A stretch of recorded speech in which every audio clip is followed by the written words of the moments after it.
প্রতিবাদ নয় প্রয়োজনে আমরা ফিলিস্তিনের দিকে লং মার্চ করতে বাধ্য হব।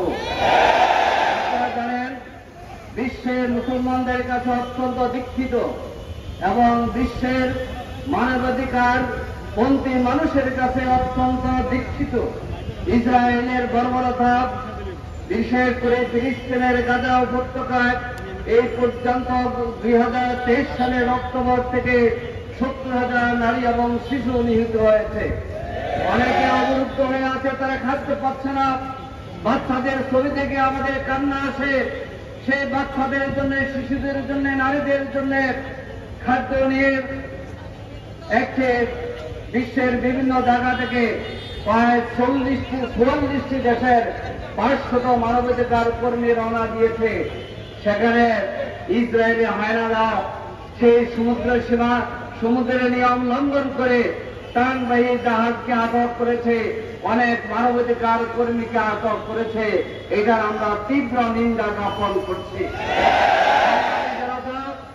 জাতিসংঘের আদালত ইসরায়েলের প্রধানমন্ত্রী নেতানিয়াহুকে যুদ্ধ অপরাধী ঘোষণা করেছে। আমরা জানতে চাই, যুদ্ধ হলে সে বিভিন্ন দেশে কিভাবে সফর করতে পারে। আসুন, আজকে মিছিলের মাধ্যমে আমরা জানিয়ে দিতে চাই যে ফিলিস্তিনিদের সাথে আমরা আছি। আরেকটি কথা বলতে চাই, জাতিসংঘের 146টি দেশ ফিলিস্তিনকে একটি স্বাধীন দেশ হিসাবে স্বীকৃতি দিয়েছে, অথচ ইসরায়েল এটাকে কর্ণপাত না করে বিভ্রান্তি প্রদর্শন করছে। আমরা মনে করি ফিলিস্তিন একটি স্বাধীন দেশ। ফিলিস্তিন এবং গাজা মুসলমানদের ঈমান এবং বিশ্বাস, সংস্কৃতির এবং মূল্যবোধের অংশ। আমাদের ঈমানের মধ্যে আল-আকসা মসজিদের প্রদীপ চলমান আছে।